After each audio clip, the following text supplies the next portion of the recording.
A former Wayzata high school swimmer is transitioning into triathlons. And on this week's edition of Give It a Try, Jay Wilcox introduces us to a young woman who says she's found her long-term sport. This week on Give It a Try, we meet an ex-Wayzata athlete who's continuing her triathlon career on the club team at the University of Minnesota. It was family that first got former Wayzata swimmer Chelsea Jenson into triathlons.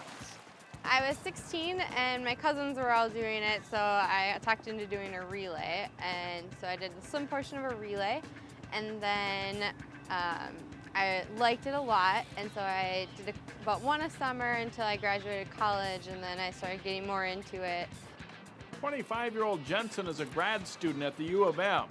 She's happy to be part of the Gophers club triathlon team.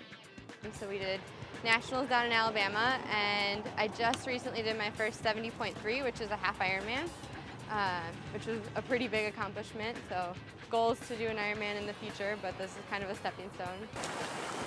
Chelsea does some of her training with the Edina Swim Club and puts in a fair amount of time in an average summer week. I swim about 3 or 4 days a week for about an hour, and then I'll run about three or four days a week for 5 or 6 miles, and then biking maybe a couple days a week for an hour and a half or 2 hours.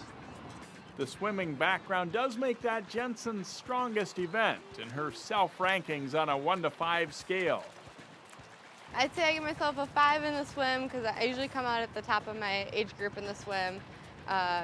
Biking, I'd give myself a 3. I'm usually in the middle of the pack. It's not my strongest. It's definitely what I've been working the hardest on this summer. And then run, I'd give myself a 4. I've been really working hard on that, and I've picked it up quite a bit since I graduated college. So she's had some success in her new sport, and Chelsea's hungry for more. For Give It a Try, Jay Wilcox, 12 Sports. Jenson will compete at the Maple Grove Triathlon in late August and then at her collegiate conference try in September. So good luck to her and enjoying the sport and doing pretty well so far.